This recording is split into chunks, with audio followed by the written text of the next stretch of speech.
Thank you. D8. Thanks.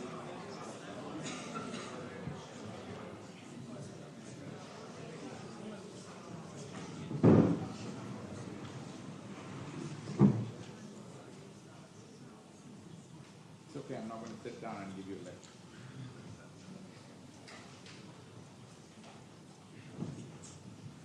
It's amazing, isn't it?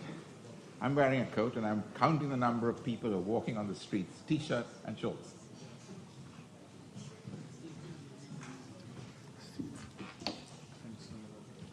And I always think they've got to have Viking ancestry. You know why?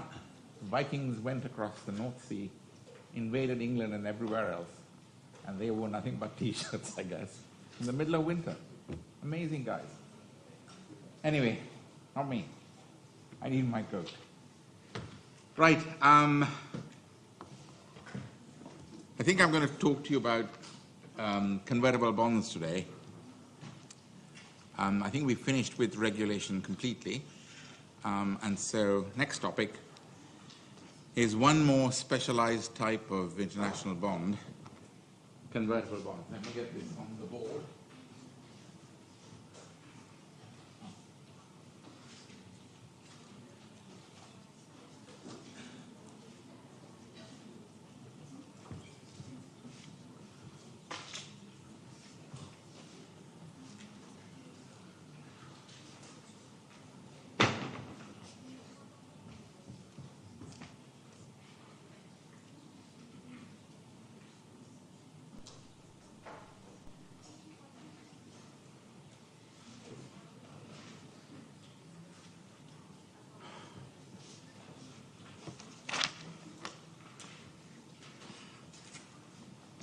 I think I mentioned to you guys that there'd be 2 lectures on project finance, the 2 Mondays coming.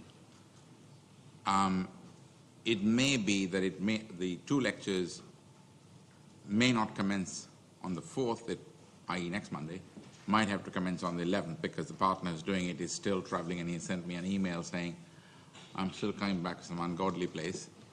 And so as soon as I get back, I'll let you know, which means more than likely it'll get postponed. But I'll put the announcement on Keith as to whether he's going to be able to do it Monday or the whole thing is going to be postponed till Monday the 11th. So I'll put that on the board, so on Keith's.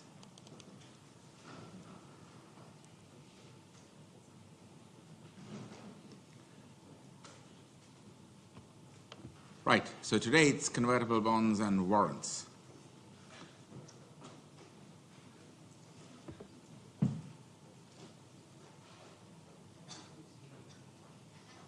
Okay, at least he's one of us. I thought it was going to be someone looking for a film studies class. No, you're a finance man, aren't you? It's a law of international finance class you're looking for. Good. So today it's equity convertibles and another type of instrument, a bond with a warrant, which I'm going to talk you through. I think we touched on this a while back when we were talking about the various terms and conditions of the bond instrument. But today I think we need to look at this rather carefully because this is quite a significant segment of the international bond market. But they are very special types of bonds. They're not standard bonds with standard interest rates, with standard terms and conditions. They do have special terms and conditions as we go along.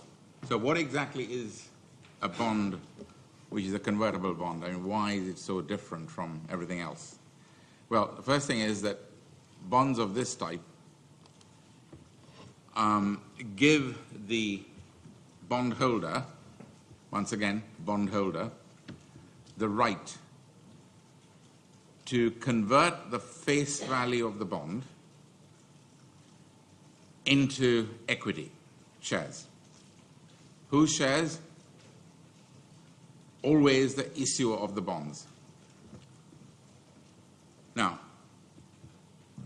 the interesting thing about these bonds is that they are usually designated in dollars or euros. Sometimes yen, sometimes Swiss francs, but mostly, the vast majority, dollars and euros. The corporate entities issuing these bonds, however, need not necessarily have their shares designated in dollars or euros. They're actually in a whole range of currencies, from South Korean won to Japanese yen to Egyptian lira to whatever. Consequently, when one is talking about a bondholder converting the face value of the bond into the underlying shares of the issuer, because the bonds are therefore designated in a currency different from the underlying shares, the conversion process from face value, dollar face value to the underlying shares takes on a two-stage process. First, there is the conversion of the face value of the bonds in the designated currency of the bond, dollars or euros, into the currency of the shares at a rate specified in the bond instrument. And then, second conversion, once converted into the currency of the issuer's shares, then that amount of currency is then converted into the underlying shares of the issuer at a rate once again specified in the bond instrument. So that's why you talk about a two-stage conversion. Although we talk about a convertible bond face value converted to the underlying shares, in fact, under the terms of the bond instrument, it's a two-stage conversion. Now, just to be clear about some terminology, the conversion rates that I've just mentioned to you, the two conversion rates, currency conversion and then conversion into the shares, we refer to as the strike price, and is referred to as the strike price in the bond instrument. Those of you who do derivatives in LOIF 3 would be quite familiar with this kind of structure, because you are really talking about a derivative. Second thing that you need to remember is that the bond, when converted into the underlying shares of the issuer, ceases to exist. In other words, when the bond is exchanged for shares, the bond is terminated. Now, what actually needs to be done when we talk about converting the bond into the underlying shares? We don't convert it into shares in the air or in the market. What has to happen is, for the conversion to be effective, the issuer must issue new shares when a bondholder decides to convert at these agreed rates. So it is important to realize that this is not a conversion to some shares out there in the market. It is actually a conversion for new shares to be issued by the issuer of the bonds. Basics of the convertible. The bond with an equity warrant is a similar instrument, but there are some fundamental differences. First of all, there are two financial instruments issued when you're issuing a bond with a warrant. And the two instruments, although issued at the same time, simultaneously on issue, immediately thereafter will develop trading in the instrument in a bifurcated way, i.e. bond traded on its own, the shares traded separately on its own. Sorry, not the shares, the warrant traded on its own. There is a separation of the bond instrument from the warrant. That's not true in a convertible. There's only one instrument. In an equity warrant, the warrant is a separate instrument from the bond instrument itself, and therefore can be separated, and in practice is always separated and traded in the market separately. Now, those of you who do derivatives will appreciate that really what you're looking at is an equity option. It's contained as an equity in the equity warrant, i.e. a right to buy shares, and in the convertible bond, a right to subscribe shares upon conversion. But the equity warrant, as I said, is a right to buy. There is no right to convert the bond into underlying equity. That bond operates, exists, and is traded separately from the warrant. What the warrant gives the holder the right is the right to subscribe shares in the issuer of the warrant at a strike price, a price specified in the warrant instrument. And so that is a fundamental distinction between convertible bonds and bonds with warrants. And that means when a holder decides to exercise its right under the warrant to purchase shares, it needs to hand over cash to the issuer. It's not the case with a convertible bond. There's no need for new cash. The convertible bondholder simply converts the face value of the bond into the underlying shares. No new cash is required. But the warrant is different. It does require the warrant holder to provide cash to purchase shares if the warrant holder decides to exercise its right to buy the relevant number of shares specified in the warrant. So it's a right to buy new shares, and it's not a right to convert the bond into something else. The exercise of the warrant. Now remember, when you exercise the right, the option to convert the bond in a convertible bond into the underlying shares, the bond terminates by definition. No longer exists. In the case of a warrant, the exercise of the right to purchase shares specified at a price stated in the warrant, if exercised, does not terminate the bond, the host bond. It will continue to exist and be traded separately. So those are the basics of the differences between the two types of instruments, but they are extremely similar in terms of the clauses, terms, conditions that you'd expect to see in a convertible bond and a bond issue with an equity warrant. Right. Before I go on, there's just one explanation I need to give you. Thus far, I've been talking about bond with equity warrant. The warrant giving a right to subscribe shares, buy shares, in the issuer of the bond and the warrant. There's a similar kind of instrument. It's called a covered warrant. The covered warrant is issued usually by financial institutions, but they do not give a right to subscribe shares in the issuer of the covered warrant, as it's called. What it does is to give an investor in the warrant a right to buy shares in a corporate entity which is specified in the covered warrant. There's no right to subscribe new shares in the issuer of the warrant. It's a right to subscribe, buy shares in a third corporate entity. Now, how does this work? It's usually used by financial institutions, and it is a pure derivative. The warrant gives the holder a right to buy a specified number of shares in a specified corporate entity. Now, you would realize by now that the issuer of the warrants cannot issue those shares because it's a share issued by some other corporate entity B, shall we say. The issuer could be JP Morgan.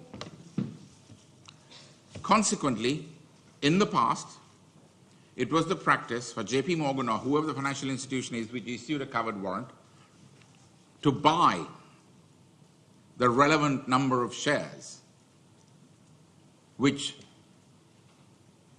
are specified in the covered warrant and hold them so that if an investor exercises its right to buy the shares in Corporation B, it would have the shares available to sell at the specified price.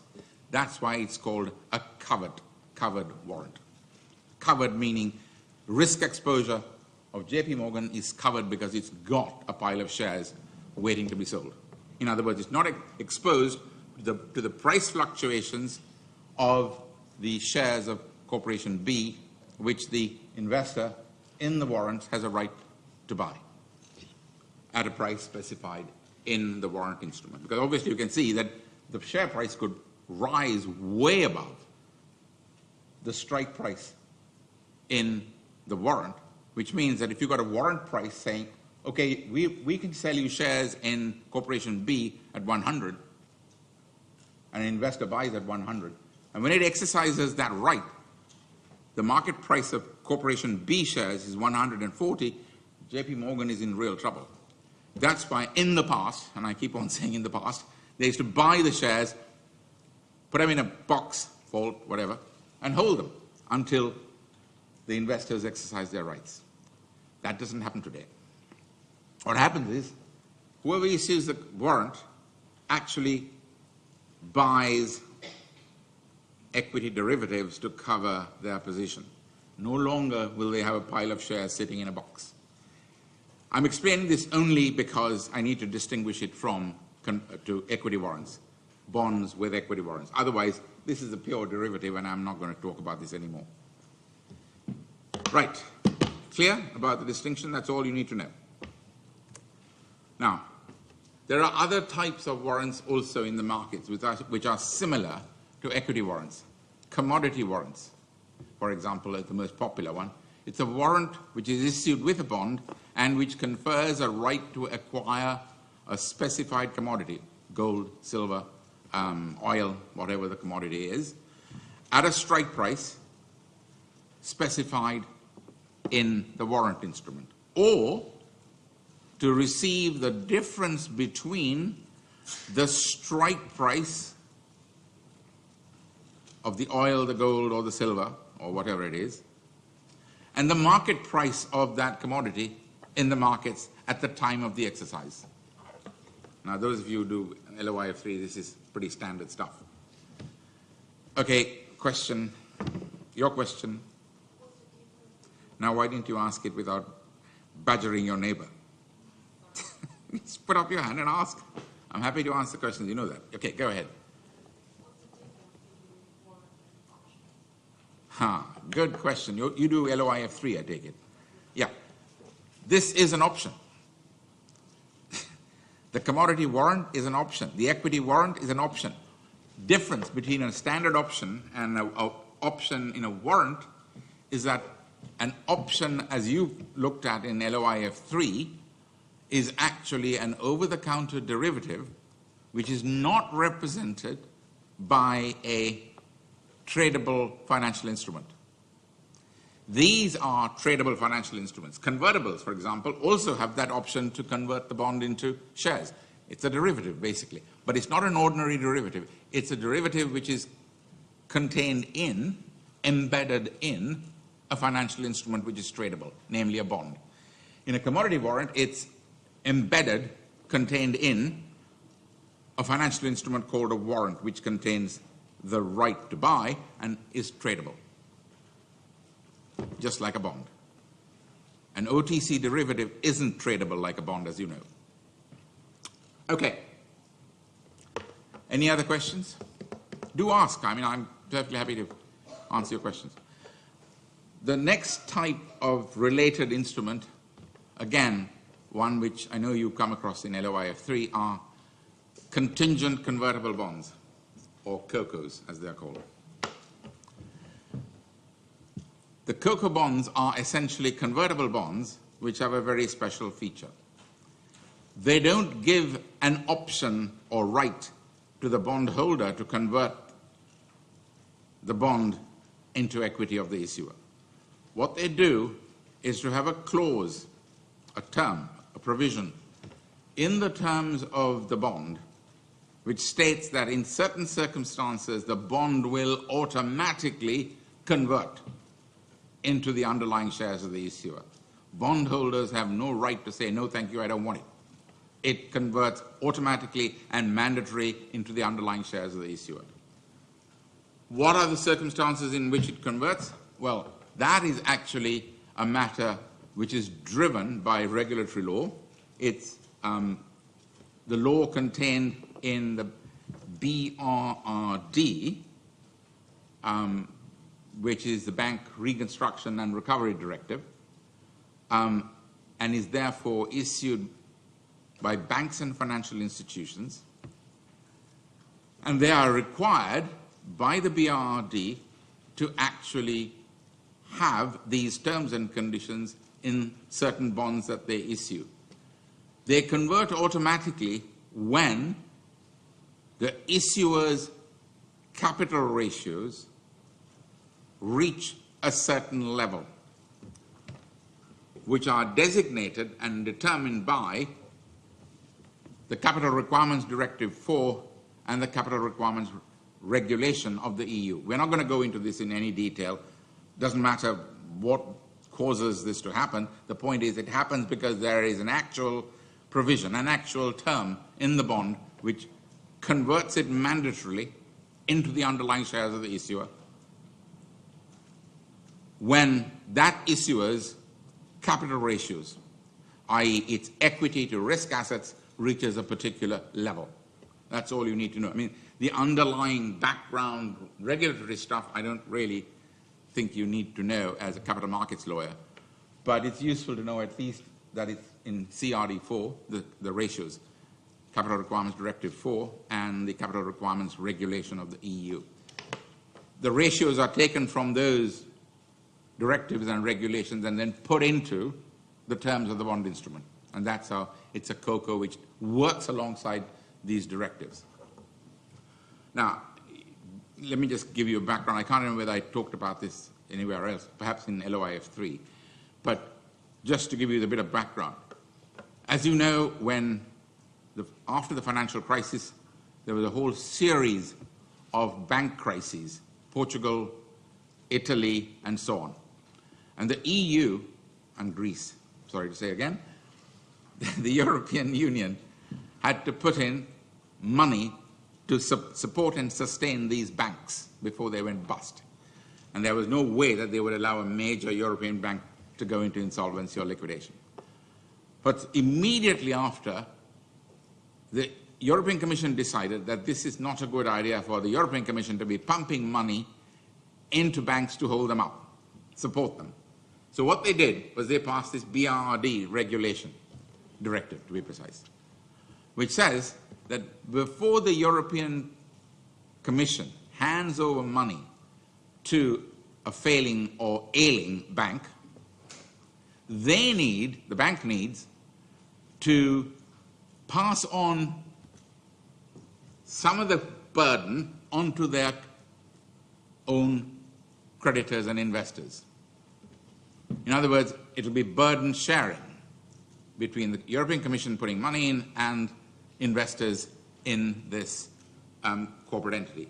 So what you have then is that the banks or financial institutions, financial instruments, will need to ensure that the creditors to that institution also take, quote unquote, a hit, a loss, in the event and before the European Commission starts handing over funds to that bank.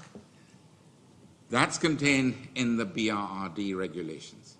So all of this feeds back into the terms and conditions of a convertible bond where the conversion is mandatory upon that financial institution reaching a threshold level of capital ratio, meaning share capital to its risk-weighted assets. Doesn't matter how you calculate it. Yeah, are you clear on that now? Yeah, please do. You're in a bad place. I can't really see you because there's a huge lectern in front of me. So COCOs and convertible bonds are the same? They are not the same because the convertible bond has an option given to the bondholder to convert if they so wish. They don't have to. In a COCO, it's mandatory.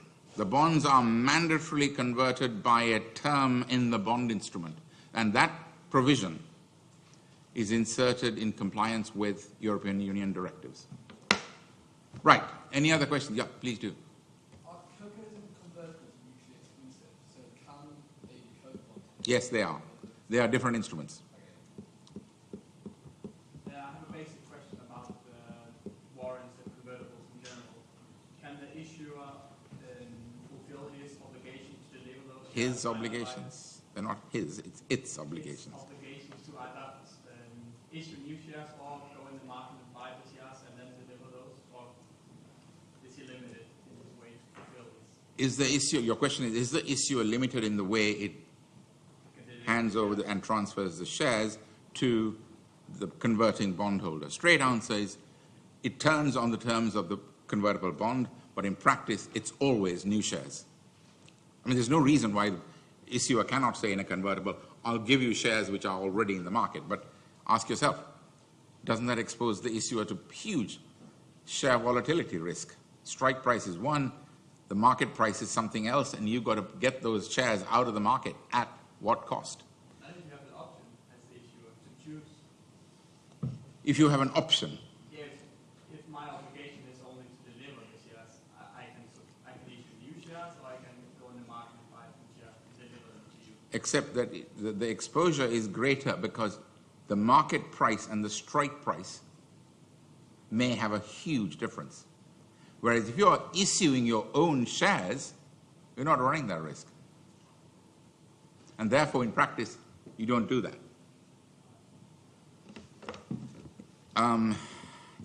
That's what investment banks will calculate and say, no, it's not a good idea.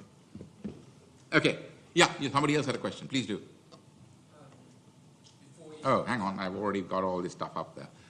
I was talking about it without having the slide in front of you. There it is, the slide on the BRD. Yeah, go ahead, please. Before issuing the convertible bonds, we need to get majority approval of the shareholder of the issuer. Absolutely. I'll come to all of that, the corporate aspects of a convertible bond issue. You're absolutely right. They need to.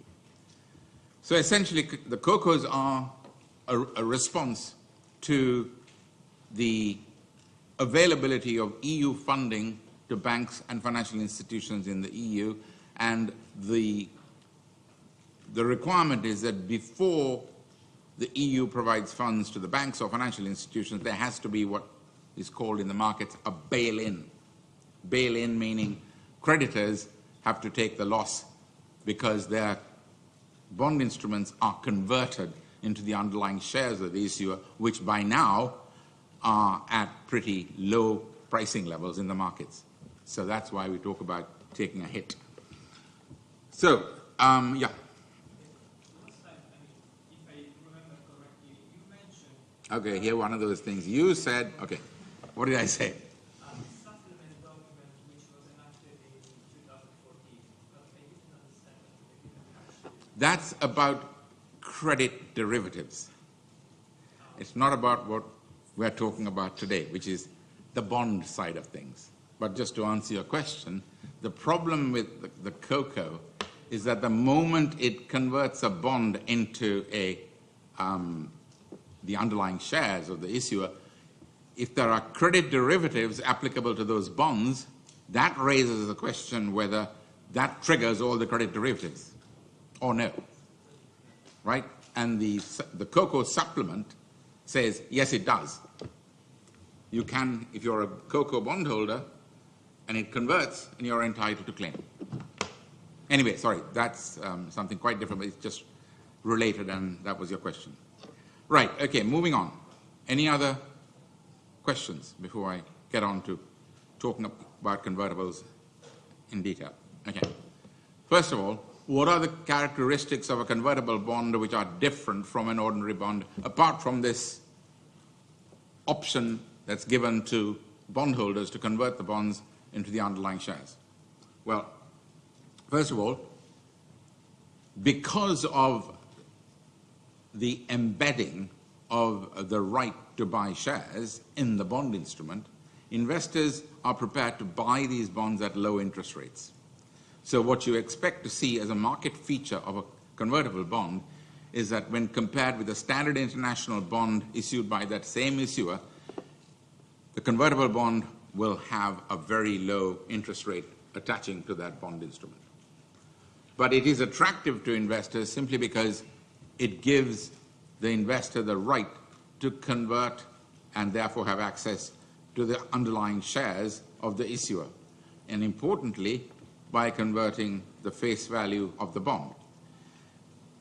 Why would they do this? Because the expectation is that if the share price, the underlying share price, rises significantly in the years after the issue of the convertible, then the investor stands to make a significant gain.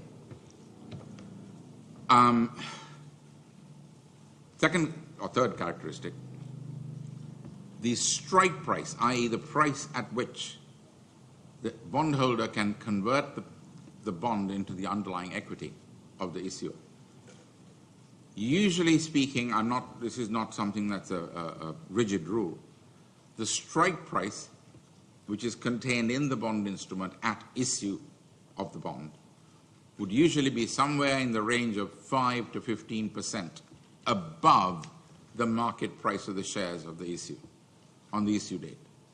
So if the market price of the underlying shares at issue date is 100, you'd expect to see the strike price at which the bondholders can convert to be a price which is roughly 5 to 15%, anywhere between there. So it could be you may buy shares at 110% of current market value. So that is fixed in the bond instrument itself, but that's as a practical matter, that's roughly the range at which the strike price is fixed on issue date. Yep. Sorry? In other words, are convertible bonds available to other than top-end corporations? No. You're absolutely right, because the investor is buying with the expectation of a rise in the share price. And to add one more characteristic to you, when you said, is it for global corporations, it also needs to be a listed corporation. This is not available to corporations which are not listed, simply because otherwise, how do you know what the share price is? If you have a no, you will not be able to issue a convertible bond. Absolutely. Anything else? Okay. Now, next point, we talked about the conversion premium in relation to the strike price. The next is the conversion period. The conversion period in a convertible bond is usually a period which starts anything from 1.5 months to 2 months from the date of the issue of the convertible bond. After that, convertible bondholders would have a right to convert if they so wished. Now remember, they're not going to convert immediately. They're going to wait until the share price rises way above the strike price, because that's when they will make the highest profit, when they convert. But there is a fly in the ointment. Sorry, that means there's a spoke in the wheel. What is the phrase I'm looking for that people will understand? Fly in the ointment, spoke in the wheel,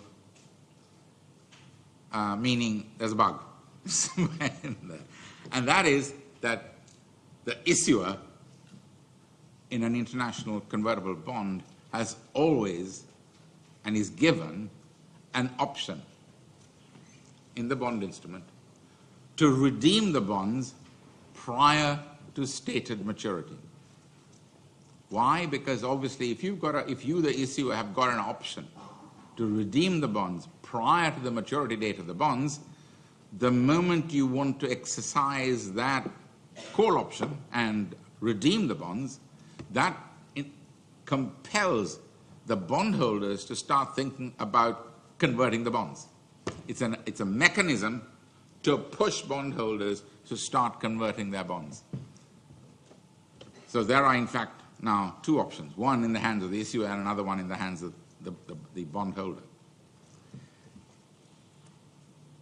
Now, let's just quickly look at the structure, the legal structure which I've just outlined to you, and the underlying commercial rationale for this.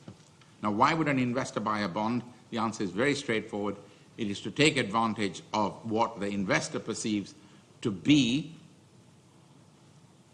a right to buy shares in a rising market, in a rising share market for the issuer's shares. That's the reason why they buy. But at the same time, apart from that wonderful advantage, the bondholder also gets interest on the bond, like any other bond. But as I said earlier, only at a low interest rate. Very much lower than what you would expect to get if that bondholder had invested its money in a standard international bond.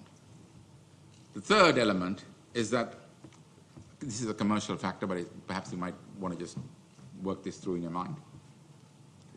As you remember from when we started talking about the price, the market price of a bond, issue price, redemption price, market price, remember? When interest rates rise in the markets, usually above the level of the interest paid to a bondholder by the terms of a bond instrument, the result is the bond price in the market falls, because obviously interest rates in the market are better than the interest rate that the bond is paying, so price falls. That would ordinarily affect the financial position of bond investors in standard international bonds. But in convertible bonds, the bondholder is also protected by one more element, and that is it has got the right to convert that bond into the underlying shares. So if interest rates are rising and there's an ability to convert into the underlying shares and you're unhappy with the bond price, you can convert the bond at face value, not at market price, into the underlying shares. So that's an advantage which a convertible bondholder has, and is obviously something that is desirable in the structure of the bond. From the issuer's perspective, what is important to the issuer is that here's an issuer raising equity finance, raising debt capital at the same time. And the debt capital is being raised, i.e. the bond, that debt capital is being raised at interest rates well below market rates. That's their advantage one. So if a standard international bond is issued by that same issuer, the issuer needs to pay 5%. The interest rate on a convertible from that same issuer could be as low as 2%. So to that extent, it enables an issuer to raise debt capital in the markets at rates much lower than issuing a standard international bond. And secondly, even more importantly, it's also a method, a technique on the part of the issuer to raise share capital. Because when the bondholders convert in the future, and they're locked into that, they are converting at rates, converting by buying new shares at rates above the current market price of the shares. That means the issuer gets access to the share markets through the issue of a debt instrument, which is quite an advantage. The last one is that convertible bonds are very popularly used, and they are actually issued on the occasion of an issuer wanting to engage in a takeover of another corporate entity. Issue convertible bonds to the shareholders in the target company and buy the shares in the target company in exchange for convertible bonds in the issuer. It's quite a common structure in market practice. So those are the two aspects. But the legal structure of a convertible with these two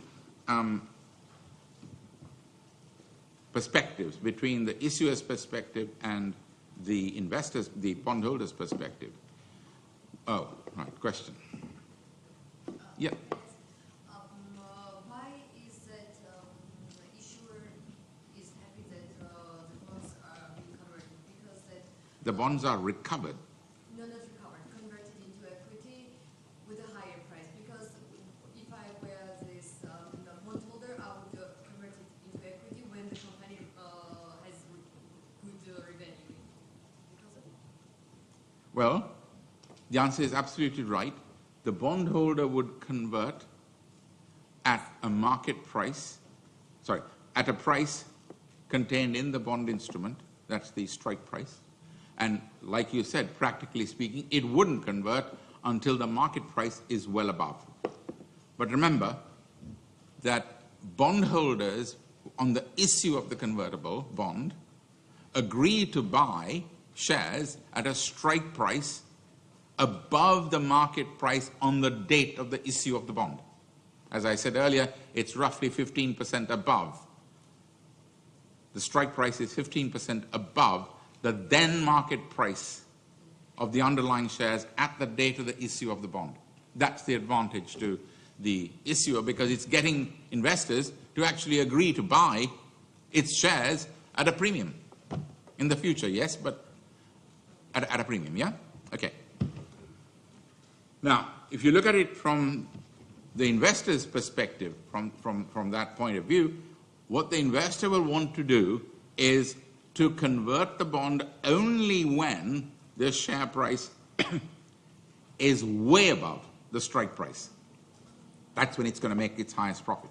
And therefore, a bond investor would want to postpone the date of conversion to the latest possible time in the life of the bond in a rising share market. But on the other side, the issuer doesn't want that, because what it wants is an early conversion. Because otherwise, what's happening to the issuer is that it will be issuing new shares at a price way below the then market price of the underlying shares. It's called an equity overhang, but you don't have to worry about that. That's just a market jargon. Because it's an obligation to issue more shares at a later point in time, and it would be, in practice, because of the issuer's need to convert at the point at which the price is highest, that there is an equity overhang for the issuer, because it will need to issue shares at a price way above, sorry, way below, not way above, way above. Again, I said way above, way below, way below the market price of the shares on conversion. So those are the two problems that in structuring a convertible bond that you have, because of these two different perspectives. So what you have in the legal structure is a compromise between these two objectives. The convertible bond will be issued for a period of 8 years, 10 years, 15 years, whatever the period is. But inevitably, the issuer will make sure that the bond investor will not be able to hang on for 8 years before it converts, when the share price would have gone way, way above the strike price of the bonds. How does it achieve that? Because in the legal documentation in the bond instrument, the issuer has that call option, which I mentioned to you. It has got a right, an option to redeem the bond during a specified period of time in the life of the bond instrument. Now, in practice, this call option can be a single call option at a specified time, or it could be a series of call options relating to a certain percentage of the bonds. So, to give an example, in year 4, 20%, in year 6, 20% more, in year 8, another 20%, and so on. The issuer has an option, a right to redeem that percentage of bonds in the life of the bond. Now, the redemption process, this right, effectively means bondholders would start thinking about converting their bonds. Why? Because redemption occurs at what price? Face value of the bond. That's it. And once redeemed, the bond no longer gives the right to the bondholder to subscribe new shares in the issue of the bond. So its major purpose, the bondholders or investors' major objective in buying the bonds is lost. Therefore, the commercial incentive is to convert the bonds prior to the call option being exercised by the issuer. That's why we say, in effect, the call option forces bondholders to convert earlier in time, earlier during the life of the bond, than they would otherwise want to. But that requires some protection for the bond investors, otherwise they won't invest in this bond. If you simply have a call option and says, yeah, the issuer can redeem the bonds at these windows, 20% in year 4, 20% in year 6, and so on. So what it does is that the bond instrument contains clauses which protect the interests of the bondholder or bond investor.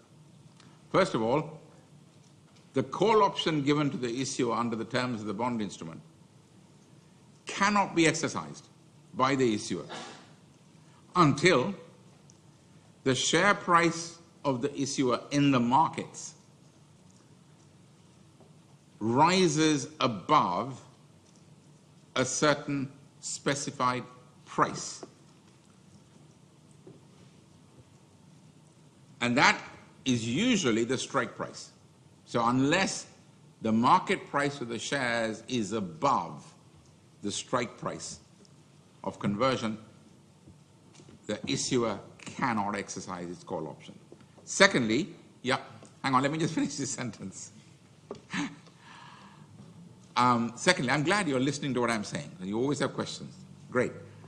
Secondly, the issuer may not exercise its call option until a given period of time has elapsed. So there are two protective barriers preventing the issuer from exercising the call option to the detriment of the bondholders.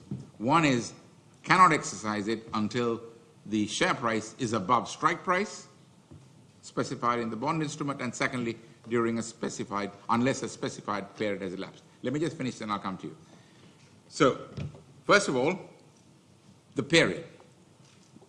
The call option on the part of the issuer cannot be exercised until at least 3 years. This is a practical matter. Until at least 3 years has elapsed. So the bond instrument will say until 3 years has elapsed in a standard 8-year convertible bond, you cannot exercise your call option. If it's a longer dated convertible bond, 20 years for example, it would be higher. It would be 6 years. You may not exercise your call option. Not that issuers like issuing convertible bonds for that long, but I'm just taking an example. So that's the period. Secondly, I said until the market price of the bonds, market price of the shares has risen above the strike price contained in the convertible bond. Well, how much? The practical answer that's given, would be given in practice, is that roughly speaking, until the, I should say it says bond price, it says share price, sorry, ignore that one, in the market has risen 30% above the strike price. So that's the second protective framework. Until the share price in the markets rises above the strike price, usually about 30% above the strike price, the issuer's call option cannot be exercised. How do you calculate the 30% above strike price? Well, usually there is an averaging. The bond instrument will provide that it is the average market price of the underlying shares over a given period of time, 1 month, 2 months, 3 months. Averaged out, and you've got the average market price. So the bond instrument will therefore refer to a term which says that unless the average market price of the shares over a specified 3-month period is 30% above the strike price specified in the bond instrument, the issuer may not exercise its call option. There's another protection, and that is the issuer needs to pay a call premium to bondholders or investors when it exercises the call option. The amount payable by way of a call premium for exercising the option is high at the beginning, at the early period of the life of the bond, and comes down, becomes lower as the years go by in the life of the bond. So it tapers downwards to maturity. Sorry, now your question before I forget. About strike price, which price it would be? Is this 15% plus or without this? The bondholder firstly pays 15% more than actual price, the strike price. So this strike price is Z plus 15%. Whoa. Go slow. The bondholder pays what? When? In the beginning. In the beginning, Yeah. When it buys a convertible bond, it pays the strike price, which it doesn't pay a strike price. it pays. It pays the face value of the bond. That's all it's buying. But this. Okay, start again. It's a convertible bond. Repeat, bond. Nothing else. So the bond has got a price. The issue price of the bond. That is all that the issuer will pay to get its hands on a convertible bond. What you told us that it's Okay, another one of you told us. no, it's actually more than the price it would be for shares. There was, or I misunderstood. I think you're lost. Okay, let me start again. Yeah, sorry. Once the issuer is given notice, they will exercise. Let me just deal with this one because this is confusion and I need to clear it up before we move on. Otherwise, the rest of this class, you'd get lost. So let me go back. The price at which the convertible bond is issued is calculated in the same mathematical way as standard international bonds and by reference to how much a bond like that can be sold in the markets on issue date. It could be 105%, it could be 98%, it could be 103% of face value. That's the same for a standard bond as well as a convertible bond. Now, what you are asking, I think, is this point I made earlier, that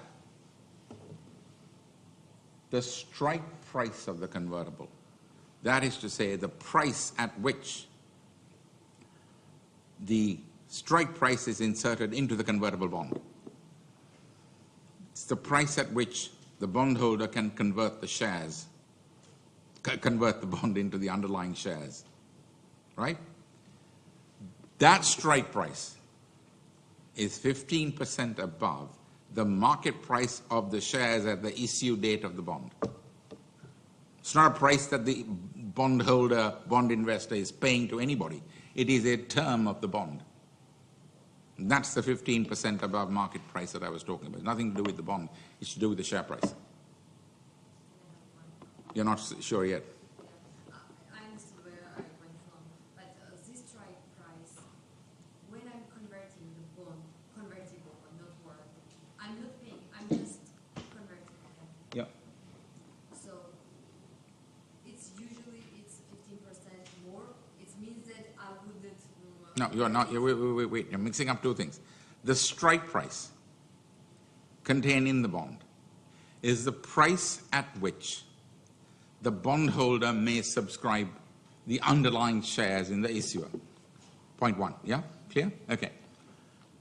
At that price, how many bonds can it purchase? Answer depends on the conversion rates that you've got. Right. Okay, good. Your question. Sorry, I was just saying the notice of exercising the call option by the issuer. Once they've given notice, can they withdraw it? No. So what would be I was going to come to that notice thing. I mean, it's just that there's a need to give a requirement in the bond instrument for the issuer, if it proposes to exercise the call option, to give notice, usually somewhere between 45 and 60 days to all bondholders. So they can decide if they want to convert the bonds prior to the date specified in the notice of call. So what's your question? what I was going to say is that from what I am interpreting from it, the issuer would want to avoid early redemption of the bond because they have to pay the full premium and they have to pay the face value of the bond as well, which would put pressure on cash flow. So is this more of a mechanism to force the bondholders to Indeed it is. And what happens if they give notice and the share price has fallen below the strike price? In which case the bondholder couldn't exercise, Exactly right. It's a game. and then you have to pay it. Fine. If you give a notice of redemption to bondholders at a time when bondholders would not want to convert, why would they not want to convert? Because the market price of the shares is below strike price. So why on earth would you want to pay 115 by exercising your right to convert when in fact you can just go into the markets and buy at 100? So no, of course they wouldn't. But that means that once a notice of redemption has been given, bondholders will be compelled to redeem at 100% of face value. Yeah. Yes. The two conditions are overly conjunctive or can be very exciting once any of those two happen. Are the two conditions concurrent? Yeah, they are. In other words, you've got to satisfy both. You got to allow, the issuer must allow a 3-year plus period to elapse before it can exercise its call option. And secondly, it cannot exercise its call option unless the average share price, ignore that, that's wrong up there. Okay, second question, again, the second question is, I understand paying call premium, but is it, I understand it varying depending on the time, but is it in all cases, even if you waited for 3 years to elapse, you still have to pay the call premium? I don't think I follow your point. You mentioned the part where the call premium varies, Yeah. tapers towards the end of the Okay, it tapers downwards.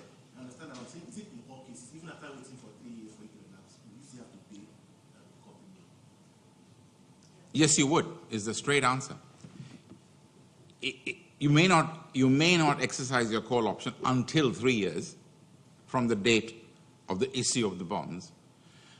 At whatever point in time you decide to redeem and give notice of redemption, it triggers an obligation to pay the call premium. So if you're exercising in the 4th year, you'll have to pay a premium calculated mathematically, which will be quite high compared with what you would pay if you're exercising your call option to redeem in year 8. That's why I said it tapers downwards. Yeah? Okay, good. Yeah, please. I just want to clarify what is the conversion period. Is this like the investors can only convert within No, if you remember, the conversion period starts there. In other words, shortly after the bond has been issued, the conversion period commences. It will be specified in the bond instrument. After that, at any time, the bondholders may convert. But in practice, in commercial reality, they are not going to convert their bonds at strike price until that strike price is below market price. So after the conversion period, it has still convert. You're missing something. The conversion period starts roughly 40 to 60 days from the date of the issue of the bond. After that, the conversion period continues all the way down to maturity of the bond. Okay, got it. Good. I'm glad you finally, I mean, where are we now? Nearly in March. And finally, you guys are actually asking questions, which shows that instead of copying, you're actually thinking. Fantastic. Never too late. Yeah, please. I'm still not really sure about the flow of funds in the Of the flow of money. I mean, like, when the issuer issue the bond, the bondholder will subscribe the bond and transfer the funds. like in a normal bond issue. But when they exercise the right for the share, do they have to put more money for the strike price of the share? No, I mean, I keep on coming back to this point. There is no new money required in a convertible bond. It is required if the bond has an equity warrant and you're exercising the warrant, but if it's a convertible bond, all you're doing is saying, well, the face value of my bonds, 110 per bond, for 10 million bonds is, never mind, I mean, my maths goes for dead now, is so much, and for that amount of money, I'm entitled to subscribe so many shares calculated by reference to strike price. So no new money. That's the advantage of the convertible bond. You already given the issuer your money. by way of payment for the bonds. And later, you convert that amount into the underlying shares at the strike price. But in the warrant structure, the investor will need to put more money to. Exactly, not put more money, they've got to pay for new shares. It's a right to buy at the strike price, but it's a right to buy, not to convert, which means they've got to pay the price of the shares, but at the strike price specified in the warrant instrument. Would the warrant also trigger like public offering requirements under the capital market? Or no? Would it trigger? No, for the simple reason that the amount of warrants triggered wouldn't result in an offer of that effect. Any other? Yeah. When is a soft lockup? Would the 40-day restriction of resale or the 1-year life? The 40-day lockup is applicable to all bonds, whether convertible or no. The 1-year lockup is applicable. I'm glad you're thinking this through. Now you're all coming together. The 1-year lockup applies only to specific equity issues. Okay, let's move on. I'm going to try to...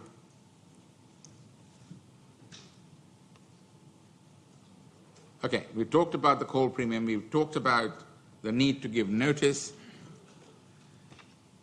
One other methodology that's used in order to force conversion of the bonds into the underlying equity is to use a trust structure.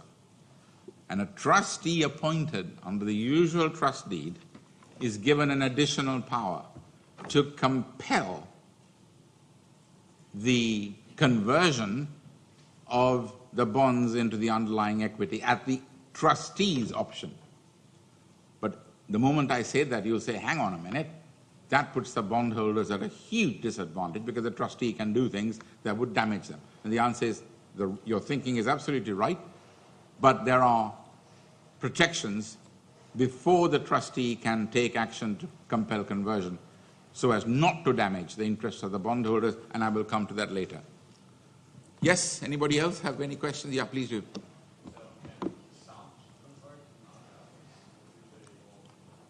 Convertible bondholders can convert at any time they want. They don't need to agree via a collective action clause or anything. They have a right to convert at any time. So some bondholders might say, well, good time to convert because the share price in the markets is 130 and the strike price is 110. Yeah.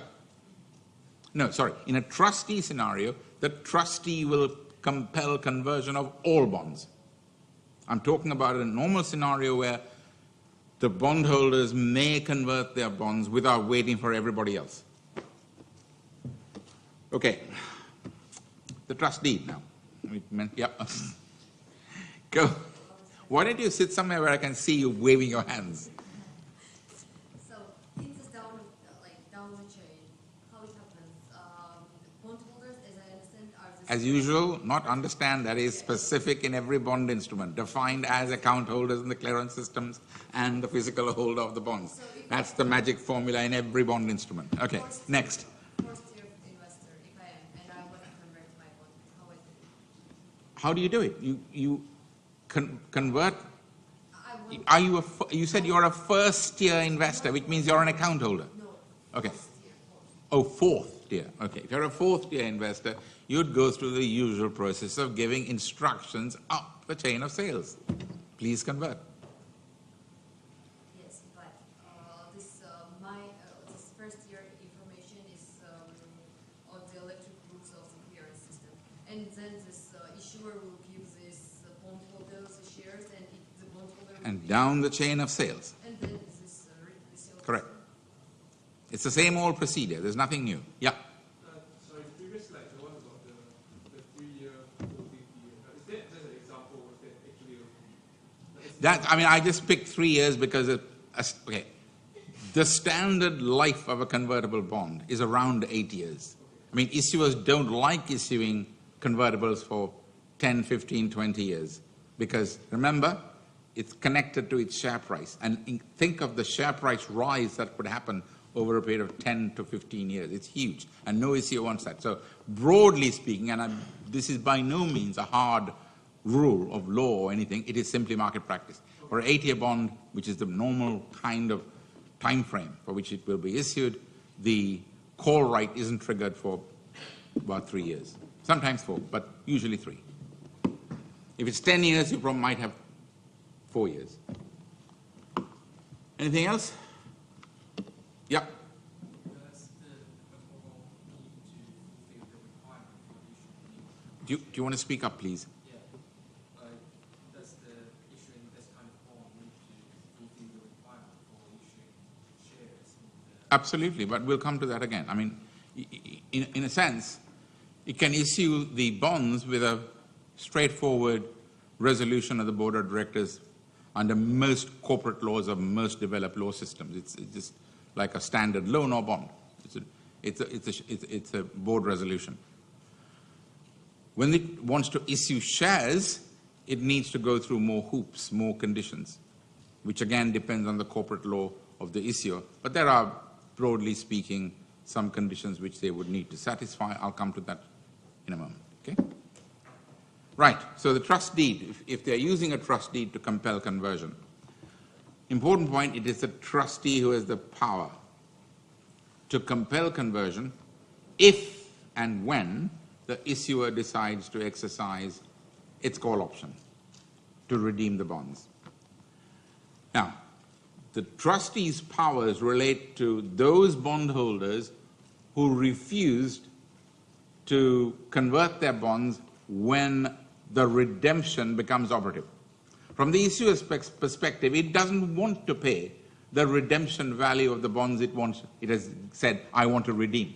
What it would like to do is to get the bondholders to convert their shares into underlying equity so the issuer need not pay any money to the bondholders. But to enforce that, you have a trustee.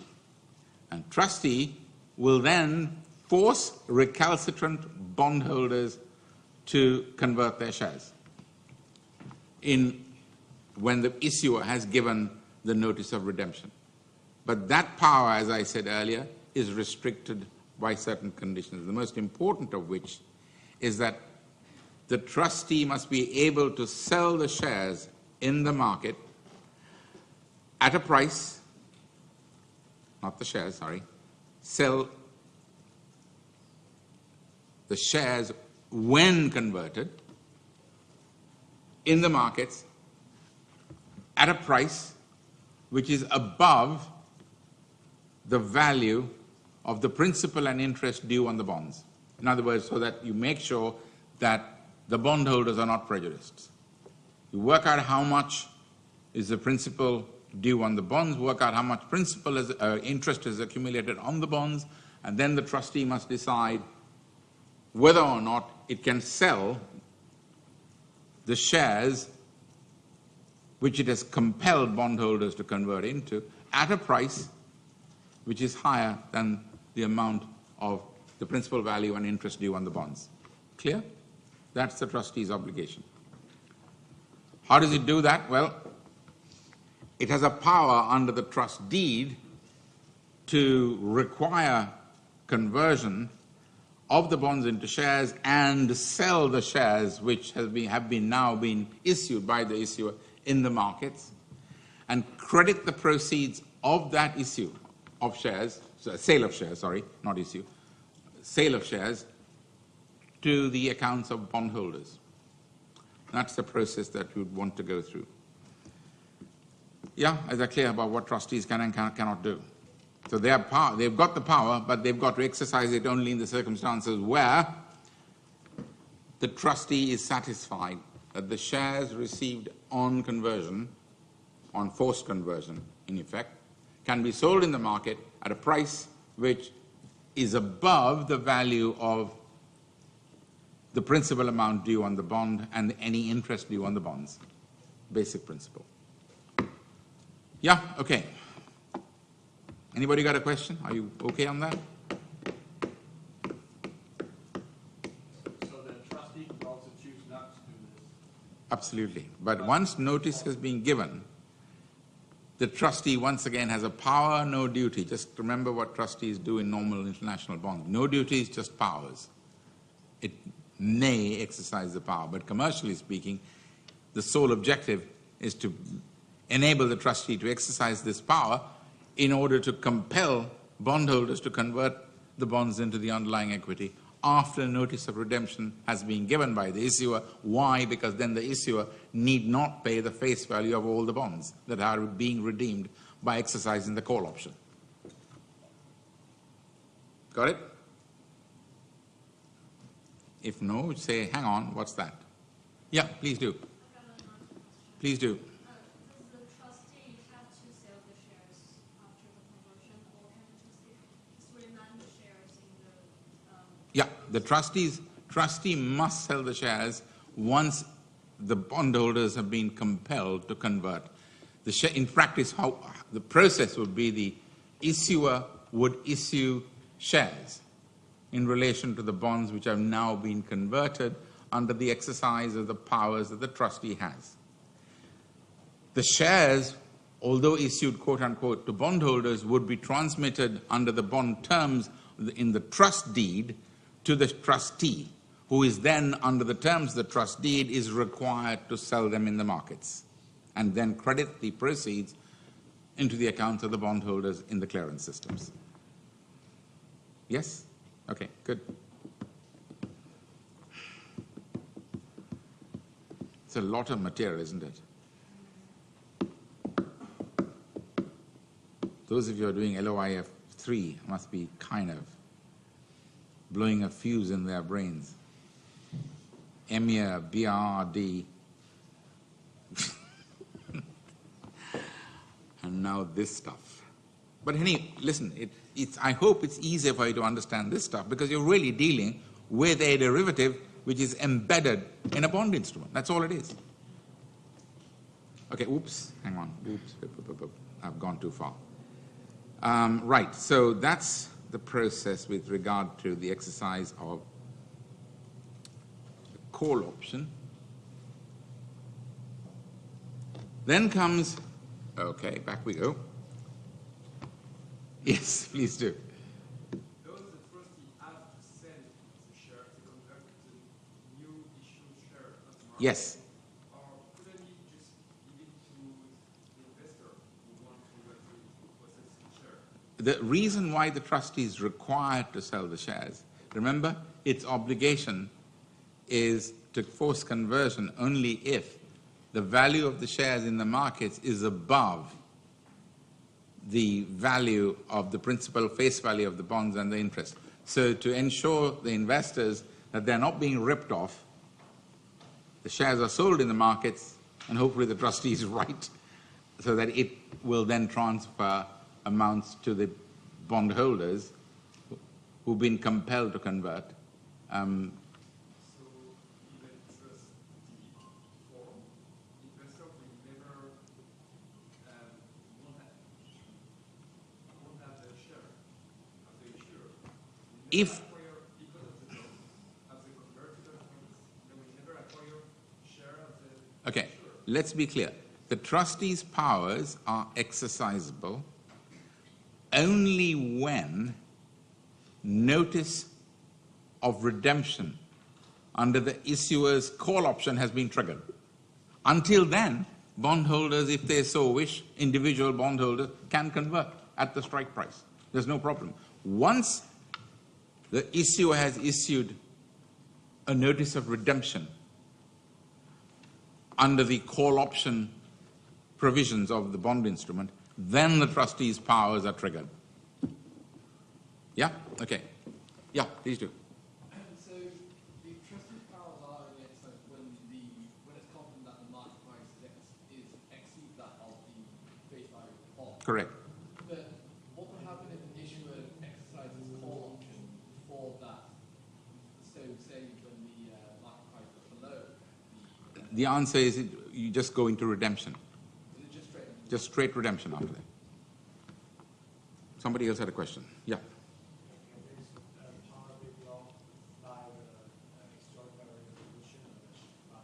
No, it's an unqualified power.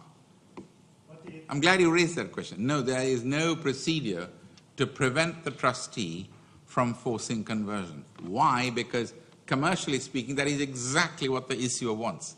So the last thing you want is an override power in the trust deed. And therefore, there isn't an override power. And that's why I haven't yet mentioned it. But maybe I should say there is no override power, because it's a very good question. Okay. Anything else? Okay. Now let's move on to protecting the position of convertible bondholders. Now, you know the bondholders' greatest asset is the right to convert at the strike price. The problem is that certain corporate actions of the issuer could damage that right and the value of that conversion right. Now, what actions can cause damage and what actions can an issuer take after issuing a convertible bond will inevitably depend on the corporate law governing the issuer, what it can and can't do. But broadly speaking, there are a number of things that most corporate issuers in developed jurisdictions will do reasonably frequently. And it's those that I'm going to concentrate on. As to whether a particular issuer can do any of these things, back to conflict of laws issues, back to the corporate law of the issuer. But generally, these are the things that one has to be concerned with. The most regular one is the subdivision of shares, or what the Americans call a stock split. A subdivision of existing shares has potentially a detrimental effect on the strike price of the shares, very easily. Just to give a very simple example, if you take strike price of $12 a share in the convertible bond, that's the strike price contained in the convertible bond. The market price of the shares at issue of the bond, shall we say, is $10 a share. As you know, the strike price is going to be higher than the market price of the shares at issue. The nominal value of the shares, now hang on, how many of you know the difference between market price and nominal value? You guys have never done company law in your home jurisdiction? You must have done it. Every law school teaches company law, hopefully. Anyone who has never done company law? Corporate law? Right, I thought so. Everybody has done corporate law. Whether it is Thai corporate law, Brazilian corporate law, English corporate law, Chinese corporate law, you got corporate law somewhere, right? If it's not, just say, no, I didn't, and we never did any corporate law in my law course. Just tell me. Then I will explain this all to you. Hey, we're nearly in March. Give me an answer. Yeah. Did corporate law, but still don't know the difference between market. I don't blame you, because most corporate law, company law courses spend half the year on wonderful things like ultra vires doctrine, and the remaining half of the year on corporate responsibility and corporate governance. And then you go out there and do a share issue and you think, what the hell is going on? Because you don't know what you're talking about. Well, just to be absolutely basic on this, when a corporate entity is set up and the first shares are being issued, they've got a price stated in their constitution as having a nominal value. That's determined by the board of directors when the shares are going to be issued, right? That's the nominal value of shares. Once the shares are issued into the markets, inevitably they develop a market price, because the markets start trading those shares. And as time goes by, the share price rises significantly. You guys are the Facebook generation, and you know what happened to Facebook shares, don't you? If you bought a few hundred Facebook shares on day one, you'd be a millionaire by now. Not just a millionaire, you'll have a few 15 to 20 million in your pocket. That's the kind of price rise you see if you invest in the right corporate entity. So here we are. The nominal price could be 4, and let's not be too greedy, and let's say the market price of the shares is $10 per share. The strike price in the convertible bond, take an example, shall we say is 12. above the market price of shares at the time of the convertible bond issue.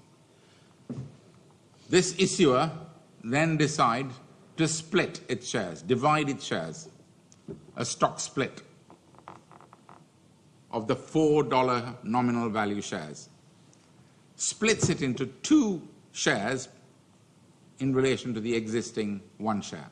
So a $4 share is now split into 2 shares of $2 each. So what happens now in the markets? The markets will reflect this split. If the market price is $10 a share, the result of the stock split, the share division, would be, we are lawyers, we can be completely basic, and say the market price would be $5 a share. Now you say this to a financial market person, he says, God. But for us, that should do. $10 market price of a share before the stock split. The stock split splits the shares in 2, result market price of each share is $5 a share. Okay? Now, what happens to you as a bond investor in the convertible bond? You have a conversion right only at $12 a share. When you bought the bond, the market price was 10. Within a short space of time, it would have gone to 12 and above, and you'd be able to exercise your conversion rights. Because of the stock split, now it's going to take one heck of a long time for the market price of the shares, $5, to reach 12. So what has happened to your conversion right, your conversion option? It's been diluted and damaged. Therefore, there needs to be protective provisions, and there are protective provisions in every convertible bond to deal with this. I'll come to those in a minute, but let's look at the others that cause problems for convertible bondholders. The second one, another obvious one, issue of new shares, of substantial tranches. You're not talking about, issue of 30,000 shares to employees. You're talking about substantial issues of shares into the markets. The effect of any substantial issue of shares of a publicly traded corporate entity is very straightforward. There's a dip, downward push on the market price of those shares. What is the effect of the downward movement of the shares on the convertible bondholders? Answer, well, their conversion rights, their conversion option is damaged. Why? Because once again, when the share price falls, they'll have to stay longer in order to be able to exercise their right to convert at the strike price of 12. So once again, something that needs to be looked at. The third one is capitalization of profits and bonus shares. Now once again, this is straight corporate law, which most people should have done, but if you haven't, I'll try and explain it to you. Who knows what a capitalization issue is? Okay, you did more ultra-vires. Okay, corporate entities in most developed jurisdictions have a power under applicable corporate law, company law, to capitalize accumulated profits and issue shares. So let's suppose you've got 200 million of profits on your balance sheet, accumulated profits over the last 2-3 years. You want to give some of that to shareholders. Well, you can do it in so many different ways. One way is to issue shares by capitalizing those accumulated profits, converting them into shares. I shouldn't use the word convert. You simply issue shares to the value of the accumulated profits into the hands of existing shareholders. Once again, that means more shares are being dumped on the market with the result that the share price goes downwards. These are called bonus issues, where shareholders get freebies, in other words, free shares, because an issue has decided to capitalize its profits that's on the balance sheet and issue shares representing those profits by way of a bonus issue into the hands of existing shareholders. Now, when that happens, the problem is for convertible bondholders is that the share price, generally speaking, just goes down because there's now more shares in the market. Simple supply and demand, it means the share price goes down. Affects the convertible bondholders' rights because once again, it has the effect of postponing, deferring the ability of a convertible bondholder to exercise its conversion rights at the strike price, because the difference between the market price and the strike price will now be different after the issue of the capitalization shares. You have another question? No, oh my goodness, I thought you were about to ask another question. Oh yes, this is not as common, but there are situations in which issuers of convertibles will issue subsequent convertible bonds. The problem is not that they will issue more and more convertible bonds, but that the strike price in the subsequently issued convertible bonds is lower than the strike price of the bonds issued, convertible bonds issued previously. What happens to the previously issued convertible bonds?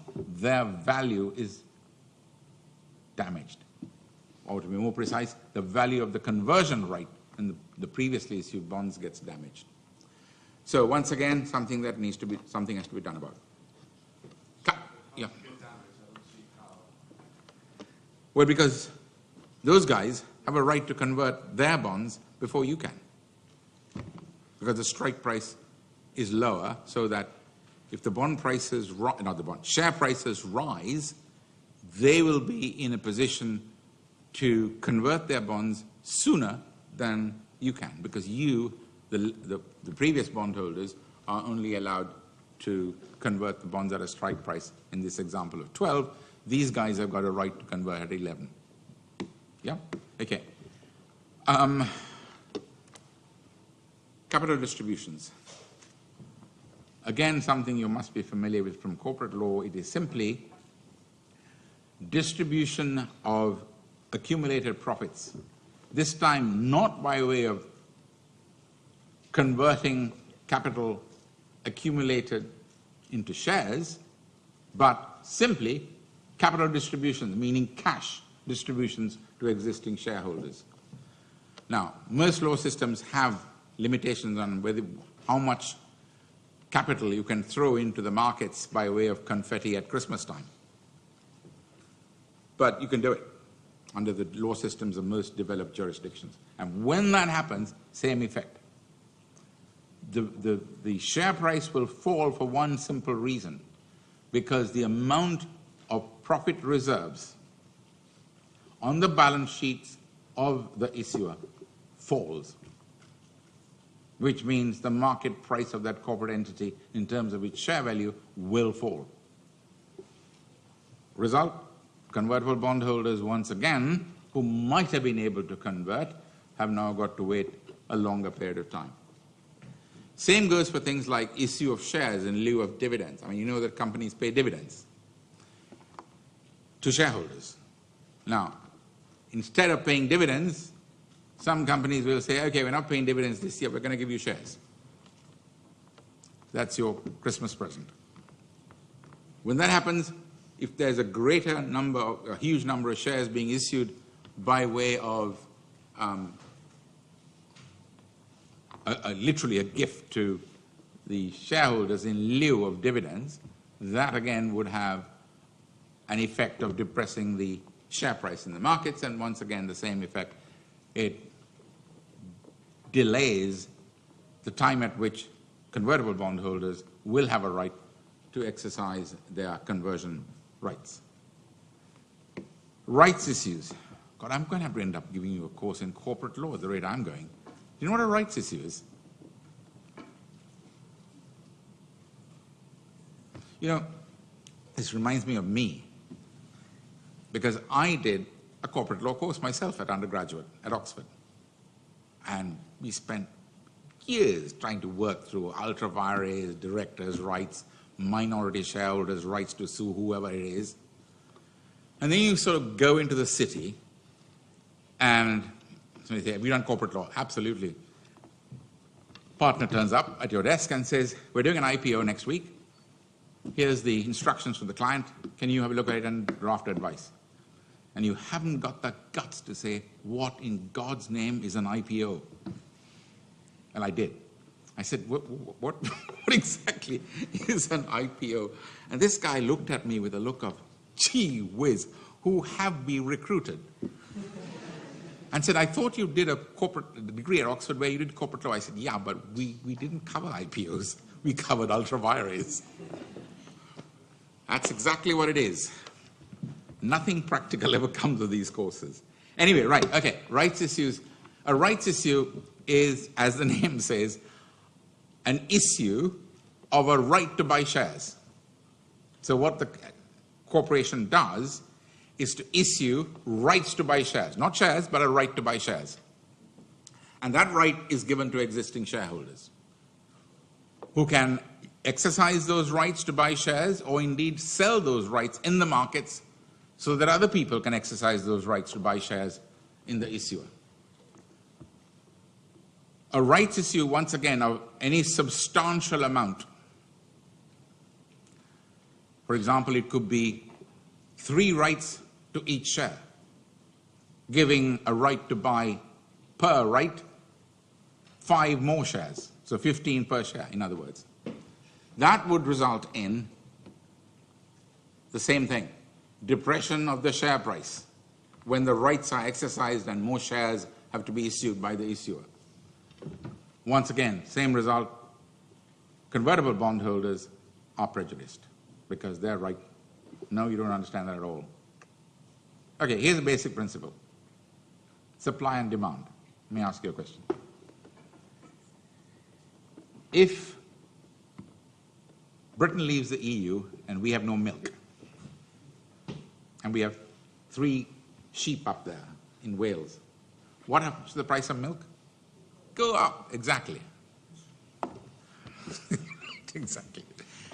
If on the other hand, we stay in the EU and milk production in France goes up, what happens to the price?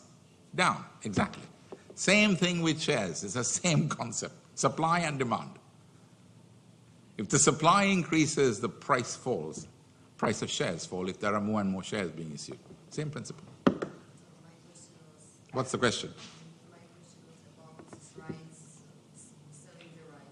Yeah? So I just, so I get You're a shareholder, the issuer of the shares says, look, you're a shareholder and we'd like to give you the right to buy 10 more shares for each share you now hold. That's a rights issue. Now you can, when you get the rights, you can exercise that right and pay the price to buy a share at the price specified in the rights issue, or you can say, I'm going to sell it. Somebody else can buy it and subscribe shares. so just rights can be bought, yeah, because this right to buy is bought by somebody. Is this principle? Exactly. Simply a right to buy. Sorry? It isn't. It is an option. Are you doing LOIF 3? No wonder you keep talking about it. It is true. I'm using the word right because it's a little bit easier for everybody else to work with. It is an option. You're right. It's an option to buy, but it's called a rights issue because it gives a right to buy shares. Right, moving on. So, what can we do about all these corporate actions which have a negative effect on the value of the convertible right, the conversion right that each convertible bondholder has? Well, it's obvious what you can do. One is just simply prohibit all these corporate actions. You can't do them after you issue a convertible. Well, that's simply impractical, just not possible.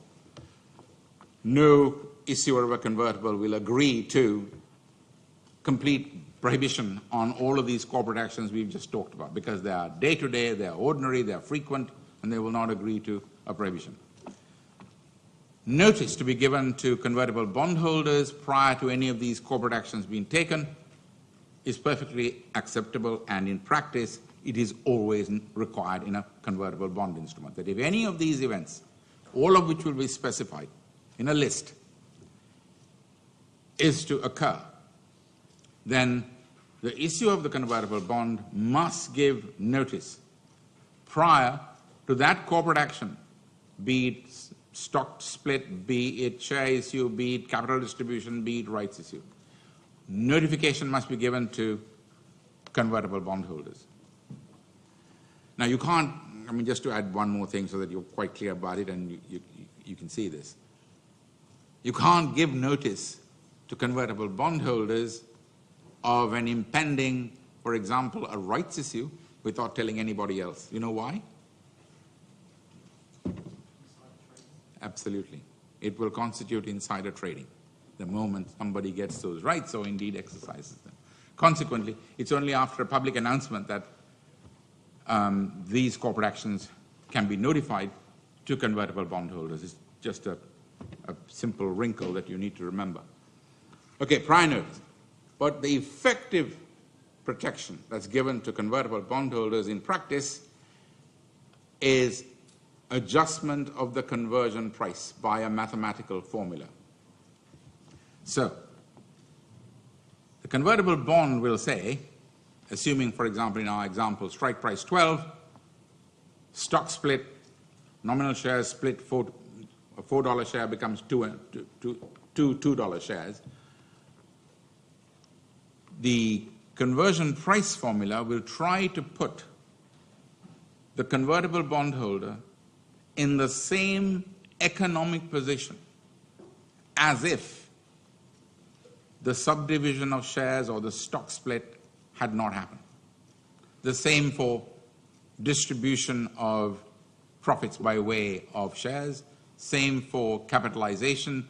There is a formula for each of these events, not a single formula, but a series of formulae contained in the bond instrument which adjusts the conversion price so that the right of the convertible bondholder is now not to be able to convert at 12, but perhaps at a lower conversion price. What those formulas are a combination of ancient Hittite and Egyptian. So I'm not going to explain it. It is simply an attempt to put the convertible bondholder in the same position as if the corporate action had not occurred. And frankly, they're all contained in mathematical formulae worked out by the J.P. Morgans of the world, and there's no need to even understand them. It shall be calculated in accordance with the formula contained below, and then Greek and Hittite. Sorry, I shouldn't say Greek. Ancient Egyptian and ancient Hittite. By the way, have you guys gone to the Hittite exhibition? See, you're in London. There's an exhibition about the ancient Hittites. Or is it the Assyrians? One of the two, anyway. I haven't been to it. Anyway, sorry, let me come back to convertible bonds. It's Assyrian. Sorry, I completely forgot. You know who the Assyrians are? Yeah, right. The exhibition about one of their great emperors, Mr. Ashurbanipal. Anyway, back to convertible bonds and warrants. None of you go to exhibitions at the British Museum or anything like that? You're working so hard in nightclubs, but you can at least wake up and go to the dark thing. All right, come back. So, the convertible bond, therefore, will have formulae to adjust the conversion price in the face of each of these events, which in effect will prevent the conversion right from being diluted and damaged. That's the whole purpose of it. The formula used is something called a market price formula, which is unintelligible to each of us because it's in mathematical form. And as I said, it was simply to put the convertible bondholder back into the position it was before that corporate action was taken. Yeah, clear? Okay. I'm wondering whether to go on to the next bit. Mergers and takeovers. Would you like me to carry on? You already raised your hand and said no. I appreciate it's a lot of stuff, so okay. We'll stop there and I'll pick it up next week. With one caveat. Next week, 4th, is, hang on a minute, what is the date for the next Wednesday's lecture? It's the 6th? 6th, yeah. The only caveat I have for the 6th is that a partner from Clifford Chance would agree to give a lecture on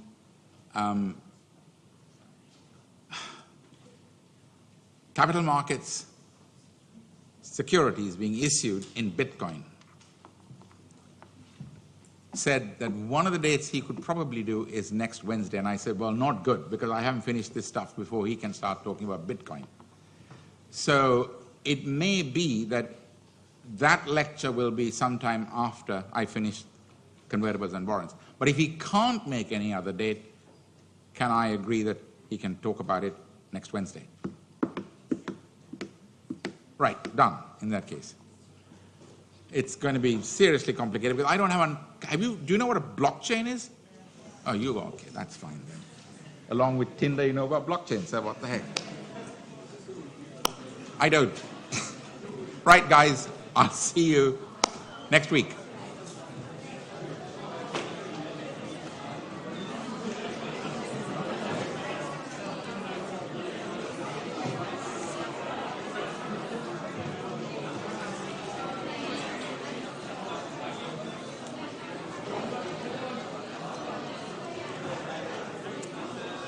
Oh, God, come on.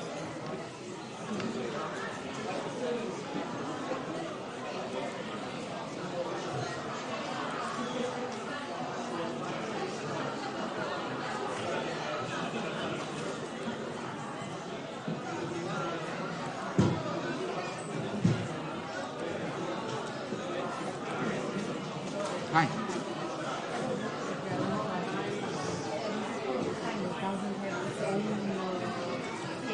Sorry, who doesn't have an own page?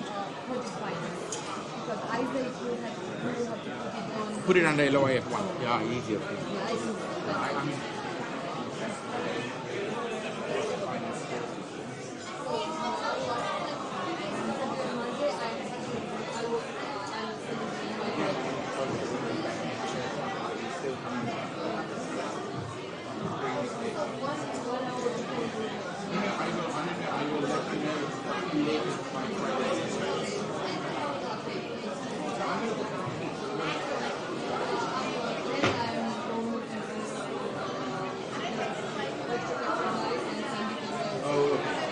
okay, thanks. Thanks a lot. No worries.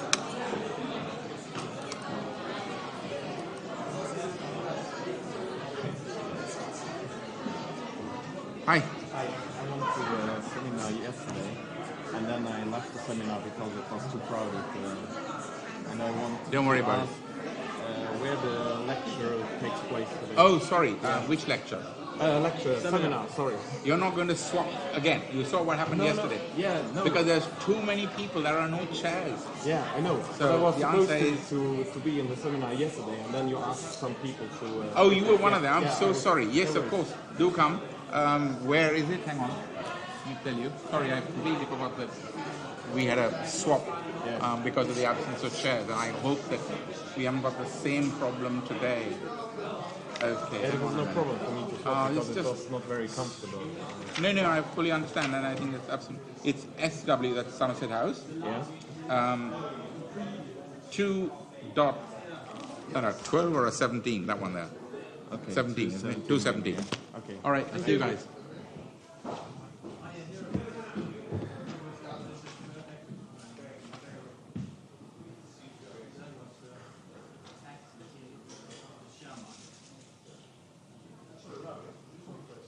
Yeah? Issuing convertible bonds, the issue is effectively actually from the equity markets and the debt markets, Yep. without opening up prospectus to issue shares. Thank you for asking that because there's an exception in the prospectus directive for conversion. But that was what you meant with the second advantage for the issuer that he had gained access to the market? Share market Yeah, okay. via a convertible bond issue. The convertible bond issue, don't forget, the convertible bond will have a prospectus complying with the prospectus directive. Okay, I gotta go. I'm gonna get a cup of coffee before I start my next class in about 10 minutes. Yes. You guys going down there? To the coffee place? Oh, okay. Well, I'll come with you. Anybody else going that way? Yeah. Which coffee place do you go to? Oh no, not that one. The coffee place up there. So terrible coffee. I'd rather know which place you go to. Yeah. Uh-oh, in which case I will not tell you. It's at Hernandez and Wells Hey, Philip, there's a cup of in Somerset House. Oh. Hello, how are you? I'm okay, thank By the way, I found a stick. Okay. Shall I just leave it here because Yes. somebody would have forgotten and will probably come back. He Thank or you. she has also left Yeah. quite a few other things here.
They were reading from upstairs.